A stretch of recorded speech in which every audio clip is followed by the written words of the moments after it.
What's up YouTube, Capital G here, finally able to make some videos again, and I feel really good. I know a lot of people are like, what are you talking about, Cap? You posted a new video every single day, and while that is true, a lot of those videos were recorded weeks ago. See, the way that I do my channel is on the scripted content, like the replays and a lot of my card discussions, those are shot in batches, and then I kind of spread them out over weeks.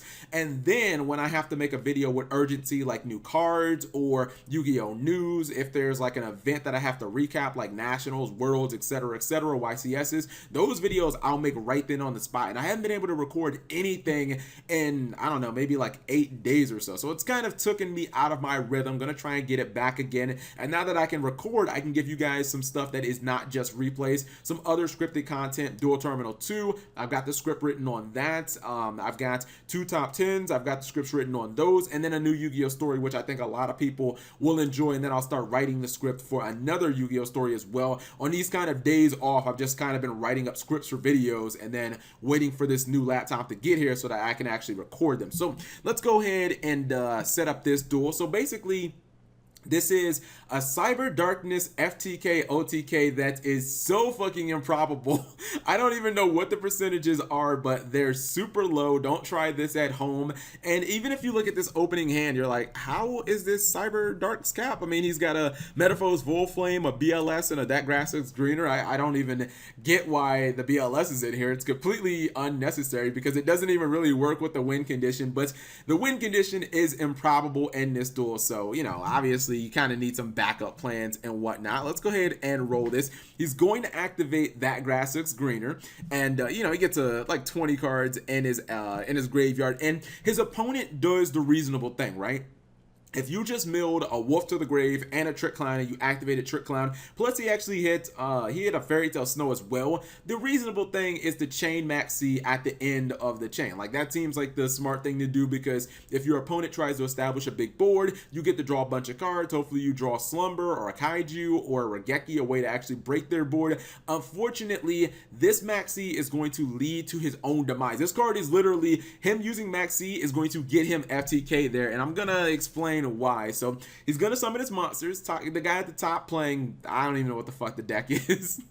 Something with Gym Knights and Geldogra and other stuff. He summons 2 copies of Cyberdarkness Dragon. Now each one is going to equip a copy of Light and Dark, or each Cyberdarkness Dragon is going to equip a copy of Lad from the graveyard, which he actually built from That Grass Looks Greener. And the cool thing about Lad is, you guys know that it does not have to be summoned for it to actually get its effect. I remember way back in the GX era, if you had like a Light and Darkness Dragon in your hand and somebody crush carded it, it would activate even though it never actually hit the field, and it kind of works the same way even if it isn't summoned. So basically, to pull off this infinite loop of summoning and field destruction, all he needs to do, well, he has the 2 Light and Darkness Dragons, but all he needs to do is find a way to kill either one of his Light and Darkness Dragons on the field or one of his Cyberdark Dragons, or Cyberdarkness Dragon, excuse me. And obviously he has Metaphor's Volflame, which is going to accomplish that. So right here, he's going to blow up his copy of Cyberdarkness Dragon,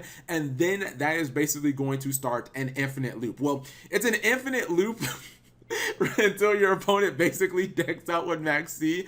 See, the thing is, the Light and Darkness Dragon is blowing up the field, and then the other Light and Darkness Dragon is summoning the other Light and Darkness Dragon summons Cyberdarkness Dragon to the field, and each time Cyberdarkness Dragon is Chainlink 2, it wants to basically equip the second Lad in the graveyard, while the first Lad is Chainlink 1, and the first Lad wants to blow the field up, and it is basically a never-ending loop. I don't know if this will be, is this legal? Well, yeah, I guess it's legal, but I thought you couldn't like create infinite loops, but I guess this isn't technically infinite. Well, yeah, it is infinite. It's just in this situation, your opponent has Max C. They're eventually going to deck out. So his opponent does actually end up quitting because he had 23 more cards in his deck, and who the fuck wants to sit there while your opponent just systematically decks you out by your own doing too? He didn't have to chain that Max C, even though it was 100% the right play. I think the second replay is even stupider than the first one, because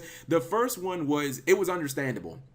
your opponent summons a bunch of monsters, it's just naturally, or like it's natural for you to activate Max C in response to that. This one is even stupider. Now, you know, this guy is playing a super low tier deck. I don't want anybody thinking that this is competitive or anything like that. He's playing Dark World with Blue Eyes Max and whatnot, and he dropped the first Darkness Dragon from the deck to the graveyard, and he needs to get 2 of them. That's one of the reasons why he runs That Grass Looks Greener, is so that he can get a bunch of Cyberdarks in the grave easily, and he can potentially get some lads in the graveyard as well. But if you don't get the lads that way, you can attack, and obviously you can throw them in the graveyard from your Cyberdarks. Here's where the fun happens, right? He activated Exchange, and instead of his opponent using Maxi, or instead of relying on his opponent to Maxi him, he actually gives his opponent Maxi with Exchange, which is it's so fucking stupid, right? Because let's say you're actually playing in a duel and your opponent gives you back C. Wouldn't you just, I would probably think like, are you up to something? Should I actually? But you wouldn't actually think that they were planning on decking you out, right?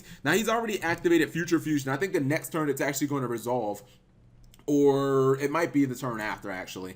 Yeah, I think it's going to be the next turn where it actually starts dumping monsters, and then the turn after, yeah. So this turn it's going to dump a bunch of monsters to the grave, and then the turn after he's going to summon. And even though it should have been crazy suspicious, your opponent giving you Max C, he's actually going to take the bait. Future Fusion is going to summon, and he Max C's, and unfortunately he falls into the same trap that the other guy does. He overload fusions for the other one, and then he basically does the same exact thing. He uses Vol Flame, he pops one, and the entire field is just going to be blown up, and it's just going to kind of be an infinite loop. Now, I'm not sure if I'm going to roll this entire thing, because if I'm not mistaken, this guy didn't end up quitting. This guy actually sat there and let himself get decked out the entire thing, and I'm not really sure if I have enough stuff to talk about to actually fill up enough time in the video.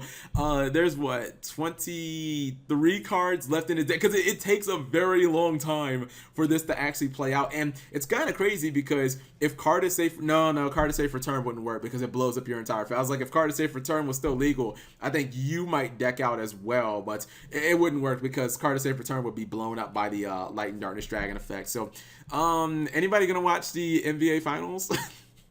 I'm rooting for the Cavaliers, because I don't like the Warriors at all. I find them to be a completely unlikable team, and fuck Kevin Durant for being on like the 3rd best team in the league, and then losing to the 2nd best team in the league, and then jumping ship. Like, I thought that was some complete weak sauce. Okay, we're still at 14 Holy geez, I should have just exited the video. Well, anyways, how's everybody's week? How was Memorial Day? It was pretty good. You know, if you're in the armed forces, salute to you.